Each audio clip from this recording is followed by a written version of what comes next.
Hello everyone, welcome to BSc. उम्मीद करता हूँ साथियों सभी लोग बेहतर होंगे और अपनी तैयारी को बेहतर तरीके से कर रहे होंगे। पिछले लास्ट क्लास में साथियों प्रश्न संख्या 16 तक के प्रश्नों को हम लोगों ने हल किए थे।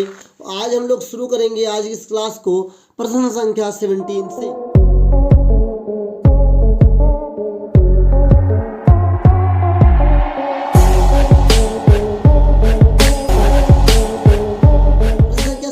में दो प्रश्न है, प्रश्न संख्या 1 है और 2, दोनों को हल करेंगे। सबसे पहले हम प्रश्न 1 को हल करेंगे। देखिए 20 बल्बों के एक समूह में 4 बल्ब खराब हैं। ध्यान दीजिएगा, जो मैं कहना चाहता हूँ, मैं कहना ये कह चाहता हूँ कि 20 बल्ब हैं, मतलब बल्बों की संख्या कितनी है, क्या है, बल्बों की संख्या कितनी है, 20 है। जिसमें से 4 बल्ब खराब हैं। कितने हैं, 4 बल्ब कितने हैं साथियों, खराब हैं। तो लिखेंगे खराब बल्ब, क्या, खराब बल्ब 4 है। ओके, चलिए आगे लिखा है, इस समूह में से एक बल्ब यादृच्छिक मतलब बिना देखे हुए निकाला गया है। इसकी क्या प्रायिकता है कि यह बल्ब खराब होगा। हमें ये बताना है कि खराब होने की प्रायिकता बताना है। क्या लिखेंगे, ध्यान दीजिएगा, लिखेंगे खराब बल्ब, खराब पी लिख देंगे, लिखेंगे खराब बल्ब होने की प्रायिकता, खराब बल्ब होने की प्रायिकता बराबर खराब बल्बों की संख्या, खराब बल्बों की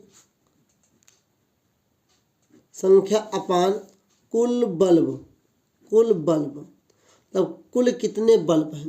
तो अगर हम बात करें साथियों तो खराब बल्ब कितने हैं, 4 हैं। कुल बल्ब कितने हैं, 20 हैं। 4 एकम 4, 4 पंचे 20।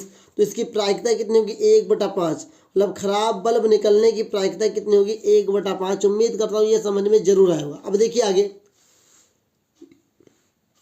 17 में दूसरा लिखा है, मान लीजिए कि जो आपका पहला प्रश्न है में निकाला गया बल्ब खराब नहीं है और ना ही इसे दोबारा बल्बों के साथ मिलाया गया।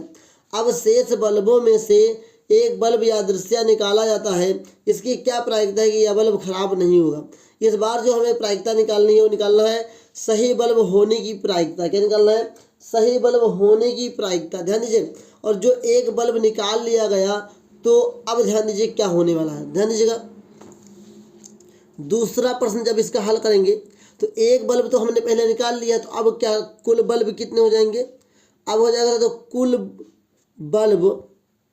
बल्ब 19 हो जाएगा। पहले हमारे पास 20 बल्ब थे साथियों, 20 में से एक हम पहले समीकरण में निकाल चुके हैं, पहले सवाल में निकाल चुके हैं। तो अब हमारे पास 19 बल्ब बचेंगे। कितने बल्ब बचेंगे, 19 बल्ब बचेंगे। अब कह रहे हैं 19 बल्बों में से हम लोग एक ऐसा बल्ब निकालते हैं साथियों जो कि क्या निकला है, खराब नहीं है और ना ही इसे दोबारा बल्बों के साथ मिलाया गया, मतलब सही होने की प्रायिकता बताना है।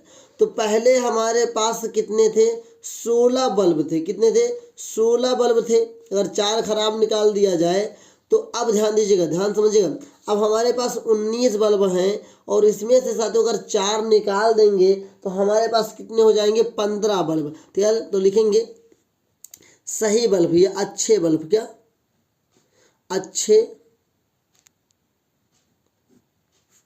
बल्ब 15। ध्यान दीजिएगा, अच्छे बल्ब 15, क्योंकि हमारे पास 4 बल्ब खराब है तो वो तो निकालना ही निकालना पड़ेगा। इस बार लिखा है कि खराब नहीं है, मतलब अच्छे होने की प्रायिकता। लिखेंगे अच्छे बल्ब होने की प्रायिकता, अच्छे बल्ब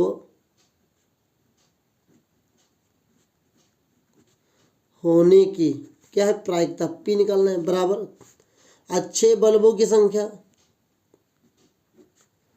अच्छे बल्बों की संख्या बटे कुल बल्ब।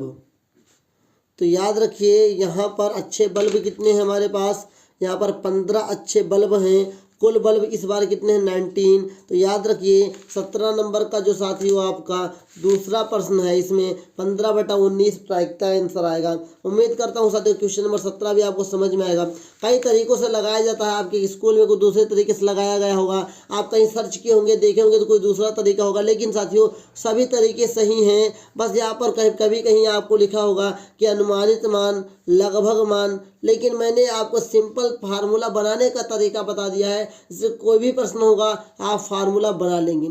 उम्मीद करता हूँ क्वेश्चन नंबर 17 समझ में आया होगा। आइए आगे बढ़ते हैं क्वेश्चन नंबर 18 को हल। अब देखिए क्वेश्चन नंबर 18 को हम लोग हल करेंगे। लिखा है एक पेटी में 90 डिस्क हैं जिन पर 1 से 90 तक की संख्याएं अंकित हैं।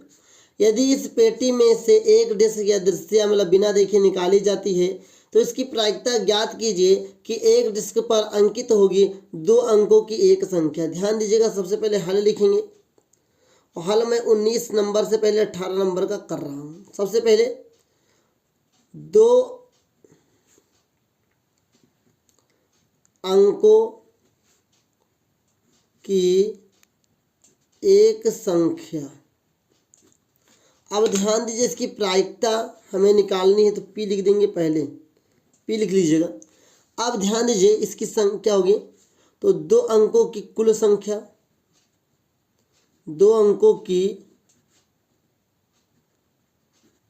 कुल संख्या कहाँ से 1 से 90 के बीच में बटे कुल संख्या, क्या कुल संख्या। ध्यान दीजिएगा साथियों, यहाँ पे मैं समझाना चाहूँगा। अगर हम 1 से 90 की बात करें तो अगर शुरुआत से गिनती करेंगे तो 1 से 9 तक की जो संख्याएं होंगी, 1 से जो 9 की संख्या होगी तो सिंगल है। अब 10 से चालू होगा तो 90 में से जब हम साथियों 9 घटा देंगे तो कितना बचेगा 81। मतलब साथियों 1 से 90 तक के 2 अंकों की संख्या कितनी है 81 है और कुल संख्या हमारे पास 90 है। इसे 9 से काटेंगे 9 9 81, 9 10 में 90।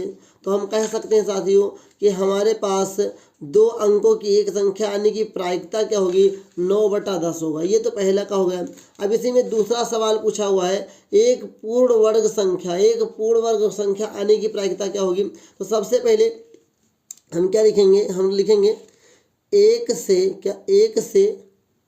90 तक के पूर्ण वर्ग।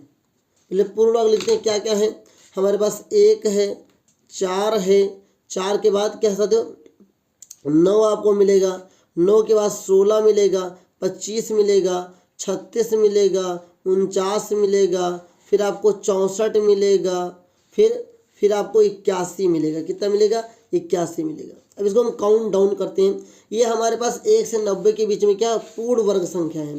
तो 1 2 3 4 5 6 7 8 9 कितनी है 9। तो लिखेंगे एक पूर्ण वर्ग आने की, यहाँ में निकालना क्या है 19 नंबर में निकालना सर 18 नंबर के दूसरे में एक पूर्ण वर्ग संख्या आने की प्रायिकता। तो लिखेंगे एक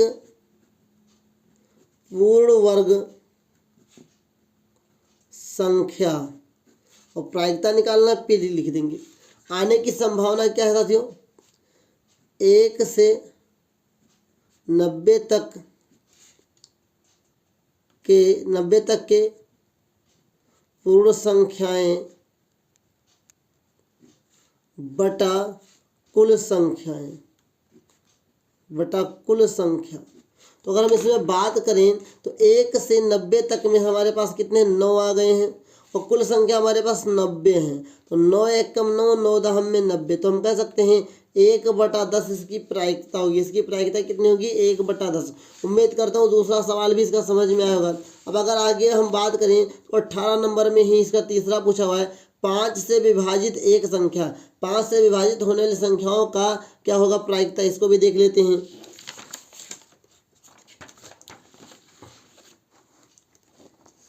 अगर हमें इस तीसरे को हल करना है तो सबसे पहले लिखेंगे साथियों 5 से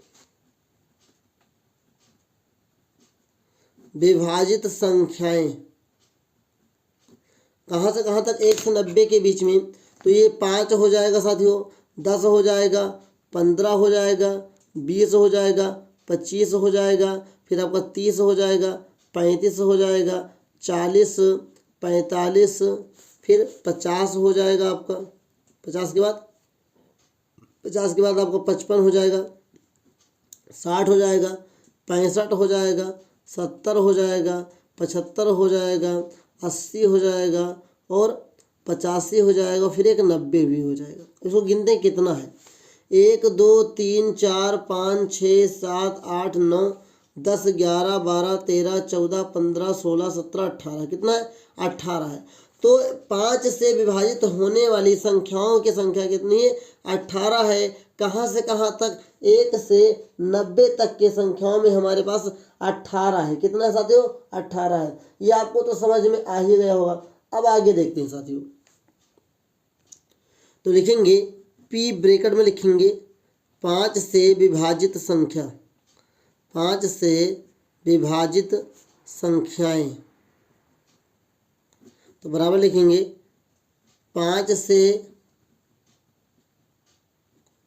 विभाजित संख्या बटे कुल अंकित संख्या, बोल सकते हैं आप अंकित संख्या या कुल संख्या भी आप लिख सकते हैं।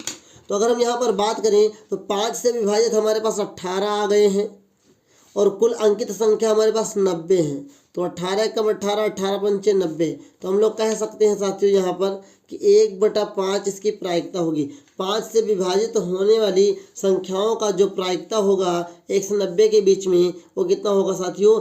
1/5 होगा। उम्मीद करता हूँ क्वेश्चन नंबर आपका 18 भी आपको समझ में आया होगा। और आइए आप देखते हैं हम अपने क्वेश्चन नंबर 19 को हल लिखेंगे, देन 19 नंबर डाल लेंगे। और लिखा हुआ है कि एक बच्चे के पास से ऐसा पासा है जिसके फलकों पर निम्नलिखित अक्षर है। मतलब इसके पास पासा है तो यहाँ पे 6 लेटर्स लिखे हुए हैं।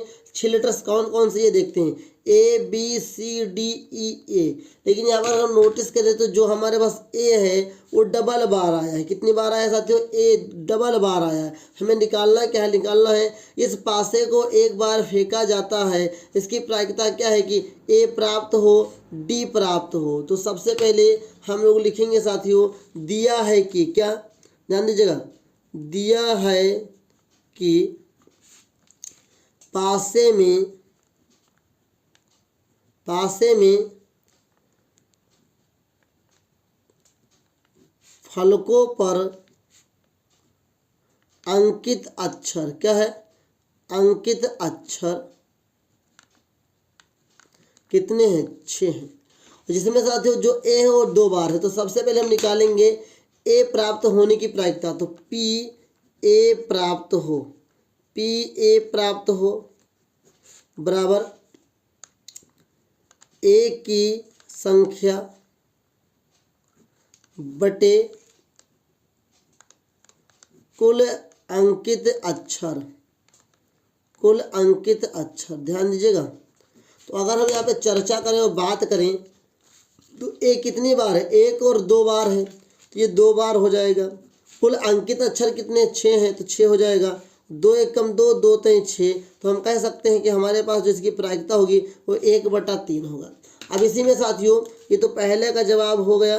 दूसरे का जवाब है डी प्राप्त हो। तो हम लिख सकते हैं यहाँ पे दूसरे में प्रायिकता डी प्राप्त हो, क्या हो? डी प्राप्त हो। तो लिखेंगे डी की संख्या बटे कुल अंकित अक्षर, कुल अंकित अक्षर। ध्यान दीजिएगा। तो अगर हम इसकी बात करें तो डी हमारे पास कितनी बार है? 1 बार है साथियों। तो डी कितनी बार रखेंगे यहाँ पर? डी हमारे पास 1 बार हो जाएगा। और कुल अंकित अक्षर कितने? 6 है। तो प्रायिकता इसकी 1/6 होगी। डी प्राप्त होने की प्रायिकता कितनी? 1/6 है। और ए प्राप्त होने की प्रायिकता क्या है? 1/3 है। क्यों? कि ए जो है वो 2 बार आ गया। उम्मीद करता हूँ साथियों क्वेश्चन नंबर 19 भी आपको समझ में आ गया होगा। अगर हम क्वेश्चन नंबर 20 की बात करें, लिखा हुआ है यह परीक्षा की दृष्टि से नहीं है। तो जो परीक्षा की दृष्टि से नहीं है मैं उसे आपको पढ़ाऊंगा ही नहीं। ये बोर्ड एग्जाम का समय है, हमें केवल वही पढ़ना है जो हमारे बोर्ड एग्जाम के लिए है। तो आइए इसके बाद हम लोग क्वेश्चन नंबर 21 की बात करते हैं। अगर कोई डाउट हो तो अभी पूछ लीजिए और फिर हम लोग आगे बढ़ते हैं। आइए मेरे प्यारे ब्रिजेशियंस, अब हम लोग देखने जा रहे हैं अपने क्वेश्चन नंबर 21 को। लिखा हुआ है 144 बॉल पेनों के एक समूह में 20 बॉल पेन खराब है। मतलब कि अगर हम बात करें यहाँ पर तो क्या दे के रखा है? तो लिखेंगे दिया है कि क्या दे के रखा है मेरे प्यारे विद्यार्थियों, दिया है कि कुल पेन जो है, कुल पेन कितने हैं मेरे साथियों, पेनों की संख्या कितनी है 144 है। खराब पेन कितने हैं, तो खराब पेन जो है मेरे प्यारे साथियों वो कितने हैं 20 हैं, कितने 20 हैं। इसके साथ साथ और अच्छे शेष हैं। तो अगर हम अच्छे पेन की बात करें, कितनी बात करें, अच्छे पेन की बात करें तो कितना हो जाएगा 144 में से 20 घटा देंगे 124 पेन हमारे अच्छे हो जाएंगे। आगे लिखा हुआ है आप वही पेन खरीदना चाहेंगे जो अच्छा हो, परंतु खराब पेन आप खरीदना नहीं चाहेंगे। आप वही पेन खरीदना चाहेंगे जो अच्छे हो, खराब पेन आप नहीं खरीदना चाहेंगे। दुकानदार इन पेनों में से अदृश्य एक पेन निकाल कर आपको देता है, मतलब बिना देखे उसमें से एक पेन निकाल कर आपको दे देता है, और निकाल कर दे देता है आपको। इसकी क्या प्रायिकता है कि नंबर 1 आप वह पेन खरीदेंगे। सबसे पहले हल लिखेंगे, हल पहले लिख चुके हैं, हम सबसे पहले 1 नंबर निकालने जा रहे हैं। आप वह पेन खरीदेंगे, ध्यान दीजिए आप वह पेन, तो यहाँ पे लिखा आप अच्छे पेन ही खरीदेंगे, तो लिखेंगे साथियों अच्छे पेन, ध्यान दीजिएगा अच्छे पेन होने की प्रायिकता। अच्छा, अच्छे पेन होने की प्रायिकता हम भैया क्यों लिख रहे हैं, क्योंकि हम अच्छे पेन ही खरीदेंगे। ब्रैकेट में आप नीचे लिख सकते हैं इस क्वेश्चंस को, आप वह पेन खरीदेंगे, आप वह पेन खरीदेंगे। उम्मीद करता हूँ कि धीरे धीरे आपको समझ में आने लगा होगा। अब देखिए इसकी प्रायिकता क्या होगी, तो लिखेंगे कुल अच्छे पेन, क्या कुल अच्छे पेन बटा कुल पेन। ओके, तो कुल अच्छे पेन हमारे पास कितने साथियों 124 हैं, और कुल पेन कितने हैं 144 हैं। अब ध्यान से देखिएगा और आप समझ जाएंगे। अगर 4 से काटूंगा तो 4 3 12, 4 1 4, 4 3 12, 4 6 24। तो अगर हम इसकी बात करें तो 31/36 कितना है साथियों 31/36 जो है ये क्या है, इसकी प्रोबेबिलिटी होगी, इसकी प्रायिकता होगी, किसकी अच्छे पेन होने की प्रायिकता। जो आप पेन खरीदेंगे उसकी प्रायिकता क्या होगी 31/36 होगा। अब अगला इसी में पूछा हुआ है, अगला ये पूछा हुआ है कि आप वह पेन नहीं खरीदेंगे, तो आप कौन से पेन नहीं खरीदेंगे, खराब पेन नहीं खरीदेंगे। तो यहाँ पे लिखूंगा मैं आपके लिए, देखिए ध्यान से, आप वह पेन नहीं खरीदेंगे, पी लिख देंगे, फिर ब्रैकेट में लिखेंगे आप वह पेन नहीं खरीदेंगे। आप कौन से पेन नहीं खरीदेंगे, खराब पेन नहीं खरीदेंगे। तो बराबर लगाएंगे, क्या लगाएंगे, बराबर लगाएंगे, ऊपर लिखेंगे खराब पेनों की संख्या, खराब पेनों की संख्या बटे कुल पेन, कितने कुल पेन। ओके, तो हमारे पास तो खराब पेन कितने हैं, खराब पेन की अगर हम लोग बात करें तो खराब पेन हमारे पास 20 हैं जो आप खरीदना नहीं चाहेंगे। तो 20 बटा कुल पेन हमारे पास 144 है। पहले बच्चों कितने हैं 44। अगर हम इसको 4 से काटें तो 4 पंचे 20 हो जाएगा, और यहाँ पर काटें तो 4 3 12, 4 से 24 हो जाएगा। तो हम कहेंगे कि 5/36 इसकी प्रायिकता होगी। आप जो पेन नहीं खरीदेंगे उसकी प्रायिकता 5/36 होगी। यहाँ पर ये इसका जवाब हो जाएगा, और यहाँ पर जो हम लोग पहले हल कर चुके हैं उसका जवाब ये हो जाएगा। उम्मीद करता हूँ आपको ये जरूर समझ में आया होगा। क्वेश्चन नंबर आपका 21 आपको समझ में जरूर आया होगा। अगर कोई डाउट है तो कमेंट करके पूछ लीजिए। और आइए इसी के बाद हम आगे बढ़ते हैं और क्वेश्चन नंबर 22 को देखते हैं। मेरे प्यारे विद्यार्थी, क्वेश्चन नंबर 12 में लिखा हुआ है उदाहरण 13 को देखिए और प्रश्न संख्या 1 निम्नलिखित सारणी को पूरा करिए। इस सारणी को पूरा करना, ध्यान देखिए ये आपके पास उदाहरण नंबर 13 है, ये आपके पास सारणी दे के रखा है, इसको देख करके हमें पूरा करना है। सबसे पहले ये लिखा है कि 2 को पूरा करने की प्रायिकता क्या है। तो ये कुल मिला के 36 है, 6 यहाँ से है, 6 यहाँ से है, तो 6 गुणे 6 36 है, सबके नीचे 36 होगा, ये बात सही है। यहाँ पर 2 की प्रायिकता क्या है, मतलब कि साथियों 2 कितनी बार आ सकता है। यहाँ पर देखिए केवल एक ही बार इसको जोड़ेंगे तभी 2 आएगा, और जब इसको जोड़ेंगे तभी 2 आएगा, और किसी को जोड़ने पर 2 नहीं आएगा, तो एक ही बार आया, इसलिए अपना क्या हो गया 1/36।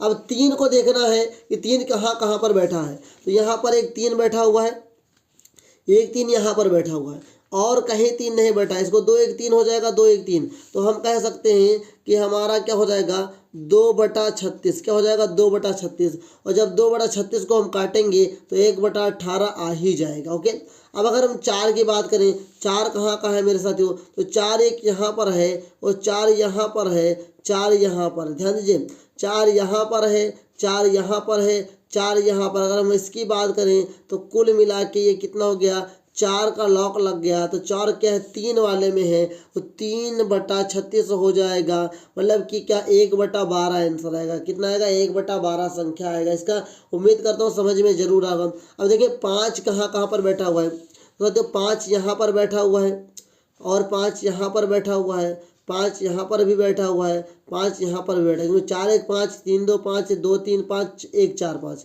कितनी बार 1 2 3 4। तो हम कह सकते हैं पहले बच्चों ये 4/36 होगा, मतलब कि 1/9 होगा। कितना होगा 1/9 होगा। अब 6 की बात करते हैं। 6 यहाँ पर बैठा हुआ है, 6 यहाँ पर बैठा हुआ है, 6 यहाँ पर बैठा हुआ है, 6 यहाँ पर बैठा हुआ है, 6 यहाँ पर बैठा। 5 1 6, 4 2 6, 5 1 6, 4 2 6, 3 3 6, 2 4 6, 1 5 6। तो 1 2 3 4 5। तो जो 6 आने की प्रायिकता है वो कितनी बार है, वो साथियों आपकी 2 2 4 1 5, 5/36 है, 5/36 है। अब हम यहाँ पर बात करते हैं 7 आने की प्रायिकता। 7 की प्रायिकता क्या 1 2 3 4 5, कितनी है साथियों 5। एक यहाँ पर 6 है, कितना है 6। तो ये प्रायिकता जो बनेगी वो कितना है 6/36 है। कितना साथियों 6/36 से काटेंगे तो 1/6 आ जाएगा। अब 8 की प्रायिकता देखते हैं। 8 की क्या है 1 है, 2 है, 3 है, 4 है और 5 है। तो यहाँ पर 8 के नीचे क्या लिखा है 5/36 लिखा है। अब 9 की बात करते हैं। 9 को पूरा करेंगे 1 2 3 4, मतलब 1 2 3 4, मतलब कि कितना हो जाएगा ये 4/36 1/9 आएगा। 10 की बात करते हैं तो 1 2 3, 1 2 3, मतलब कि कितना है 1 2 3 की बात करें तो कितना है साथियों ये 3/36 की बात कर रहा है, 3/36 की बात कर रहा है। अब 11 की बात करें तो 1 और 1 2, कितना है 2/36 की बात करेगा। 12 1/36 है तो 12 यहाँ पर है, तो कितना हो गया 1/36। उम्मीद करता हूँ ये चार्ट मैंने कंप्लीट किया है, ये आपको समझ में ज़रूर आया होगा। और ये मैंने इसको रिड्यूस नहीं किया तो अब रिड्यूस जरूर कर लीजिएगा। अब दूसरी बात, इसी के आधारित पर दूसरा प्रश्न पूछा हुआ है। लिखा है एक विद्यार्थी यह तर्क देता है कि यहाँ कुल 11 परिणाम 2 3 4 5 6 7 8 9 10 11 और 12 है। सही बात है भैया, कुल मिला कि 11 परिणाम है, अतः प्रत्येक की प्रायिकता 1/11 है। क्या यह तर्क सहमत है? सकारण उत्तर बताइए। क्या यह सहमत है इस तर्क से? तो हम सबसे पहले लिखेंगे नहीं। क्यों नहीं, हम क्यों सहमत नहीं है, लिखेंगे क्योंकि प्रायिकता 1/11 समसंभावी नहीं है। समसंभावी का मतलब क्या हुआ? समसंभावी का मतलब हुआ मेरे प्यारे साथियों कि जो 1/11 है ये कहीं पर भी नहीं आ रही प्रायिकता, कहीं पर भी। इसको आप रिड्यूस करके देख लीजिए, क्या 1/11 प्रायिकता किसी की आ रही है? जी नहीं आ रही है। तो उम्मीद करता हूँ कि आपको क्वेश्चन नंबर 22 भी समझ में आया होगा और इसको आप अपनी कॉपी पे करेंगे तो और बेस्ट आपको समझ में आएगा। अगर कोई डाउट हो कमेंट में पूछ सकते हैं। देखिए क्वेश्चन नंबर 23 लिखा हुआ है, एक खेत में 1 रुपये के सिक्के को 3 बार उछाला जाता है। एक खेल लिखा, खेत नहीं लिखा, सॉरी। एक खेल में 1 रुपये के सिक्के को 3 बार उछाला जाता है और प्रत्येक बार का परिणाम लिख लिया जाता है। तीनों परिणाम समान होने पर अर्थात 3 चित या 3 पट प्राप्त होने पर हनीफ खेल जीत जाएगा, अन्यथा वह हार जाएगा। हनीफ के खेल में हार जाने की प्रायिकता परिकलित कीजिए, मतलब ज्ञात कीजिए। बहुत आसान प्रश्न है, ध्यान दीजिएगा।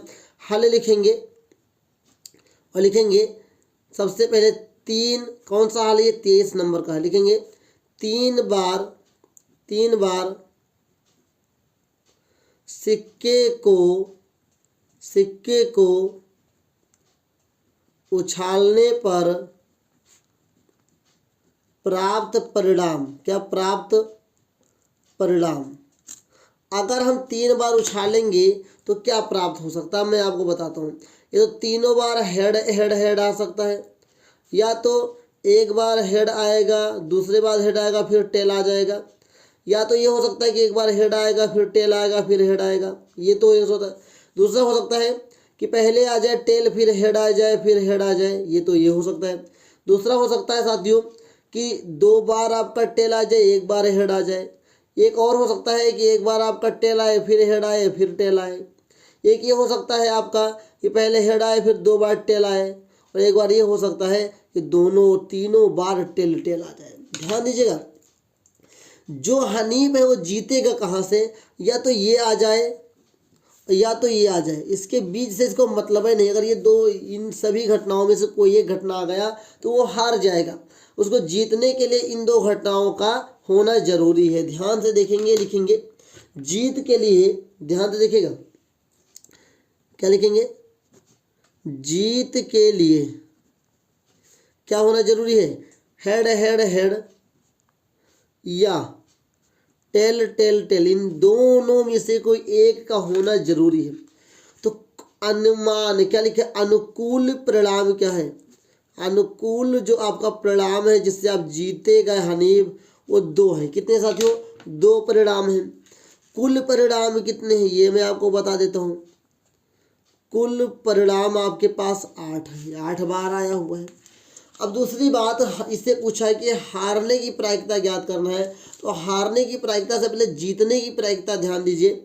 अब ध्यान दीजिएगा, तो पहले याद करेंगे जीतने की, क्या जीतने की प्रायिकता, जीतने की प्रायिकता बराबर हम लगाएंगे सूत्र, जीत के लिए, क्या जीत के लिए अनुकूल परिणाम बटा कुल परिणाम, कुल परिणाम। अब ध्यान दीजिएगा, तो जीत के लिए अनुकूल परिणाम हमारे पास 2 है, कुल परिणाम हमारे पास 8 है। तो 2 एक कम 2, 2 चौको 8, 1/4 इसके क्या है, प्रायिकता है। अब हारने क्या है हमें निकालना है, ध्यान दीजिएगा, देखेंगे चूंकि पीई प्लस पीई बार बराबर 1 होता है। मतलब क्या हुआ, जीतने की प्रायिकता प्लस हारने की प्रायिकता बराबर 1 होता ही होता है। मतलब होने की प्रायिकता और नहीं होने की प्रायिकता 1 होती है। तो होने की प्रायिकता जब 1/4 आ गया, ध्यान दीजिएगा, जब ये 1/4 आ गया तो ये निकल आएगा पी ई बार बराबर 1। इसको मैं यहाँ पे हल करूँगा, प्लस उधर आएगा तो माइनस में, तो मैं कहूँगा कि पी ई बार बराबर 1 माइनस 1/4। तो 4 एकम 4, 1 माइनस, तो 4 माइनस 1/4 मैं कहूँगा आएगा 3/4। तो उम्मीद करता हूँ आपको समझ में आएगा। लिखेंगे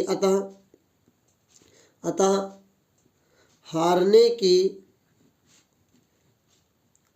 प्रायिकता, अतः हारने की प्रायिकता बराबर 3/4, क्या 3/4, ये आपका आंसर होगा। उम्मीद करता हूँ आपको क्वेश्चन नंबर 23 भी समझ में आएगा।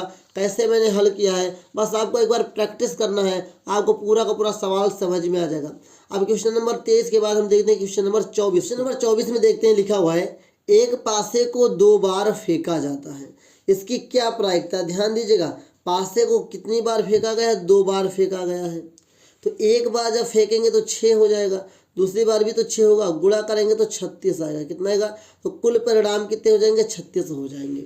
इसकी प्रायिकता है कि क्या, इसकी प्रायिकता है कि 5 किसी भी बार नहीं आएगा, 5 कम से कम 1 बार आएगा। तो ध्यान दीजिए, हल लगाएंगे, हल लिखेंगे कितना, 24 नंबर हम लोग हल कर रहे हैं। सबसे पहले कुल परिणाम देख लेते हैं, क्या सबसे पहले क्या लिखेंगे, कुल परिणाम। कुल परिणाम हमारे पास कितने हो जाएंगे साथियों, 6 गुणे 6 बराबर 36। क्यों 6, एक बार जब पासे को फेंकेंगे तो 6 तक खा सकता है, इससे ज़्यादा नहीं आ सकता है। दोबारा फिर 6 से 6 फेंकेंगे तो कितना हो जाएगा, 6 36 हो जाएगा। अब 5 आने की संभावना, क्योंकि 5 किसी न किसी एक बार आने की संभावना है, तो लिखेंगे 5 अंक आने की संभावना। संभावना क्या क्या है मैं आपको समझा देता हूँ। पहला तो 5 क्या क्या आ सकता है, 1,5 आ सकता है, फिर 2,5 आ सकता है, फिर 3,5 आ सकता है, फिर 4,5 आ सकता है, या 5,5 आ सकता है। ओके, चलिए उसके बाद क्या आ सकता है, 6,5 आ सकता है, फिर आपका 5,6 आ सकता है। ओके, ध्यान दीजिएगा। फिर आपका 5,4 आ सकता है, फिर आपका 5,3 आ सकता है, फिर आपका 5,2 आ सकता है, या 5,1 आ सकता है। इसके अलावा कुछ नहीं आ सकता, ध्यान दीजिएगा। तो 5 आने की संभावना कितनी है आपकी, गिन लेते हैं। 1 2 3 4 5 6 7 8 9 10 11। कितना है, 11। तो लिखेंगे कुल अनुकूल परिणाम। क्या, कुल अनुकूल परिणाम। अनुकूल परिणाम मतलब साथियों कि कितना हमारा 5 आ सकता है, तो ये 11 हुआ। कितना हुआ, 11 परिणाम हमारे पास ऐसे हैं जहां पर साथियों 5 आ सकता है। तो आइए सबसे पहला प्रश्न हम लोग हल करते हैं। सबसे पहला प्रश्न है 5 किसी भी बार नहीं आएगा। क्या है, 5 किसी भी बार नहीं आएगा। इसे निकालेंगे, तो इसे निकालने से पहले सबसे पहले 5 आने की प्रायिकता ज्ञात करते हैं। ध्यान दीजिएगा। तो 5 आने की प्रायिकता क्या है, 5 आने की प्रायिकता क्या होगी। तो साथियों 5 आने की अनुकूल स्थिति कितनी है, 11 है। और कुल परिणाम आपको मैंने बताया ही है 36 है। कितना है, 36 है। इसके नीचे हम लोग 36 रख देंगे। तो ये 5 आने की प्रायिकता हो गई। अब सबसे पहले हमें निकालना है 5 किसी बार भी नहीं आएगा। इसके लिए निकालना है तो लिखेंगे चूंकि P 5 आने की प्रायिकता 5 आने की प्लस P 5 न आने की, P 5 न आने की बराबर 1। हम लोग जानते हैं कि प्रायिकता होने की प्लस प्रायिकता नहीं होने का योग किसके बराबर होता है, 1 होता है। तो प्रायिकता कितनी है इसकी, ये 11/36 प्लस P 5 न आने की, P 5 न आने की बराबर 1। ये प्लस में उधर जाएगा तो माइनस में। तो हम कह सकते हैं कि P 5 न आने की मतलब प्रोबेबिलिटी 5 न आने की क्या होगी, 1 - 11/36। 36 से कम 36 होगा तो 36 - 11/36। हम कह सकते हैं साथियों कि 36 में से जब 11 जाएगा तो कितना बचेगा, यहाँ पर 5 बचेगा, यहाँ पर 2 बचेगा, मतलब 25/36। कितना है, 25/36। उम्मीद करता हूँ आपको समझ में आया होगा। तो 5 आने क्या है साथियों, 5 आने की प्रायिकता तो पता थी पहले से। 5 किसी बार भी ना आने की प्रायिकता कितनी है, 25/36। 25/36। इसी में दूसरा प्रश्न क्या है, दूसरा भी देख लेते हैं। दूसरा साथियों है 24 नंबर में ही दूसरा लिखा 5 कम से कम एक बार आएगा। तो लिखेंगे 5 कम से कम एक बार, कम से कम एक बार आएगा। कम से कम एक बार जब आएगा तो ध्यान दीजिएगा, लिखेंगे कम से कम एक बार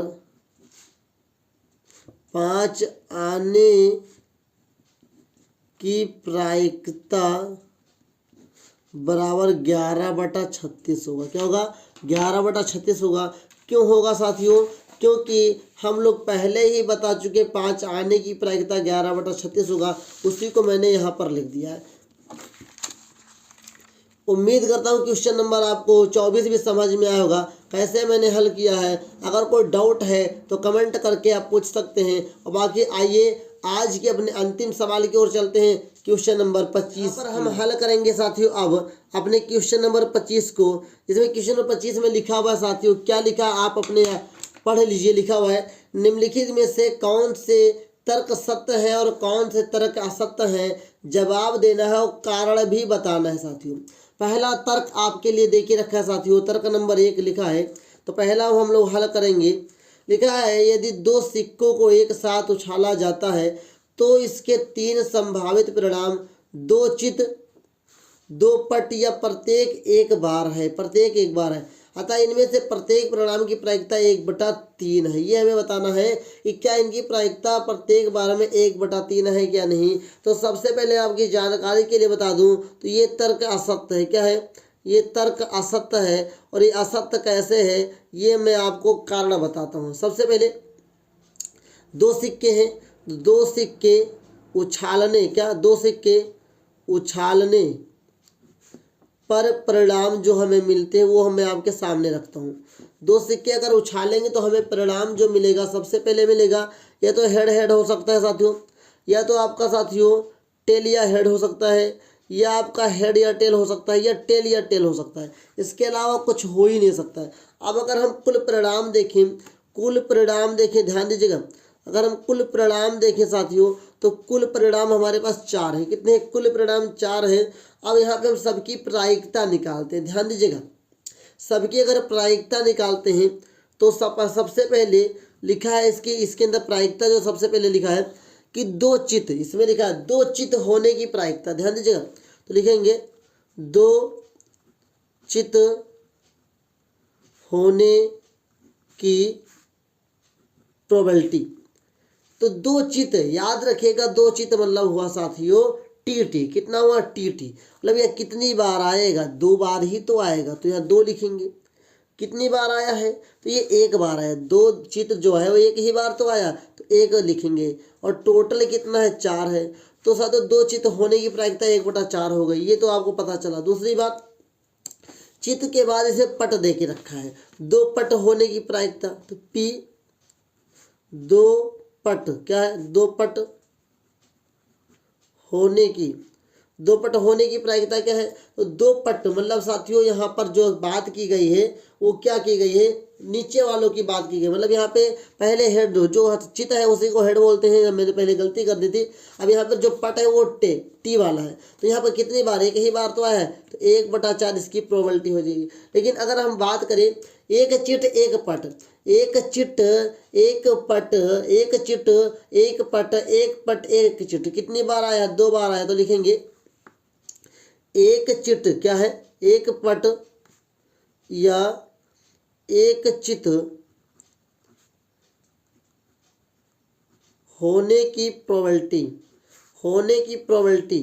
तो साथियों यहाँ पर ये कितनी बार है? 2 बार है, 2 लिखेंगे। कुल परिणाम कितने हैं? 4 हैं। तो 2 एकम 2, 2 दूनी 4, 1/2। अब आप ही बताइए साथियों, आप ही बताइए इनमें से हमें प्रोबेबिलिटी प्रश्न के अनुसार 1/3 आनी चाहिए, लेकिन साथियों इसमें प्रोबेबिलिटी कितनी आ गई? 1/2 आ गई। 1/2 आ गई, 1/4 आ गया। तो लिखेंगे चूंकि इनमें से किसी की भी प्रायिकता 1/3 नहीं है, 3 नहीं है, 3 नहीं है, 1/3 नहीं है। इसलिए हमारा ये तर्क क्या है साथियों?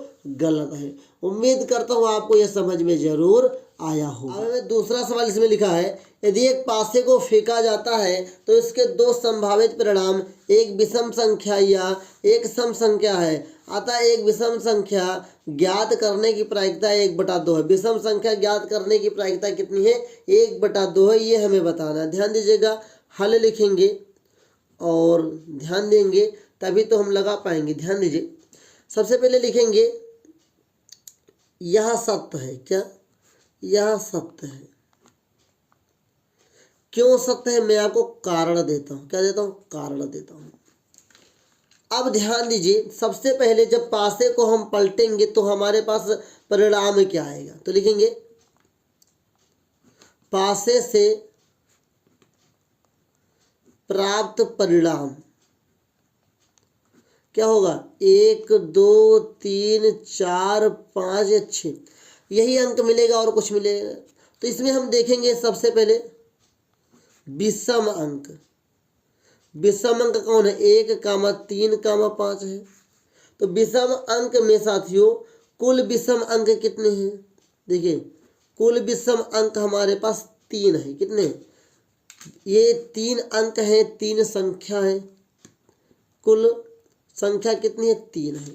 तो अगर हम आगे बात करें सम संख्या की, सम संख्या की अगर हम बात करें साथियों तो कितने 2 4 6 है। तो कुल सम संख्या क्या है, कुल सम संख्या हमारे पास 3 है। हमारे पास 3 सम है और 3 विषम है। तो हम सभी की प्रोबेबिलिटी निकाल लेते हैं, निकालेंगे। सम संख्या होने की प्रायिकता। तो साथियों सम संख्या हमारे पास 3 है और कुल परिणाम हमारे पास 6 है। कितना आएगा 3 एकम 3, 3 दूनी 6, 1/2 आया। अब हम क्या निकालेंगे, विषम संख्या। क्या निकालेंगे साथियों, विषम संख्या की प्रायिकता। तो विषम संख्या भी हमारे पास 3 है और कुल परिणाम 6 है। तो 3 एकम 3, 3 दूनी 6, तो 1/2 आया। अब देखिए हमारे सवाल में था कि 1/2 ही प्रायिकता आई है, हमने हल भी किया तो प्रायिकता कितनी है 1/2 आई। तो इसलिए ये सही सत्य लिखेंगे चूंकि इन सभी की प्रायिकता 1/2 है। उम्मीद करता हूँ आपको क्वेश्चन नंबर 25 भी समझ में आया होगा और भी अच्छी तरीके से। कोई डाउट है तो पूछ लीजिए। इतनी आसान तरीके से मैंने प्रश्नों को आपको हल करके दिखाया है। आप अच्छी तरीके से अगर मदद कर देंगे, अपने दोस्तों का मदद करना चाहते हैं, अपने सभी साथियों का मदद करना चाहते हैं, तो आपको करना क्या है, आप ज़्यादा से ज़्यादा इस वीडियो को शेयर करना। क्या करना है, शेयर करना है। अपने सभी दोस्तों को क्या कर देना है, शेयर कर देना है। वीडियो अच्छी लगी तो लाइक कर दीजिएगा। चैनल पे पहली बार है तो सब्सक्राइब कर दीजिए साथियों।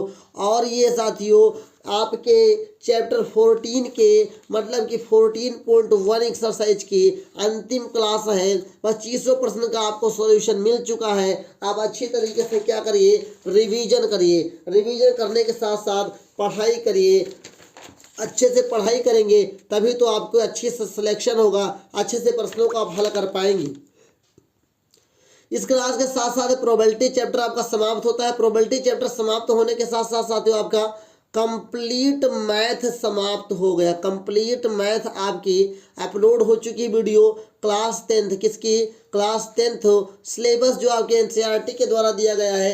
कंप्लीट प्रश्नों का सॉल्यूशन मैंने आपको प्रोवाइड करवा दिया है। अगर कोई डाउट हो कमेंट करके पूछ सकते हैं। अगर किसी बच्चे को कोई भी पीडीएफ चाहिए, कोई भी नोट्स चाहिए, कोई भी क्लास चाहिए, वो सब तो कमेंट करके उसका जानकारी ले सकता है।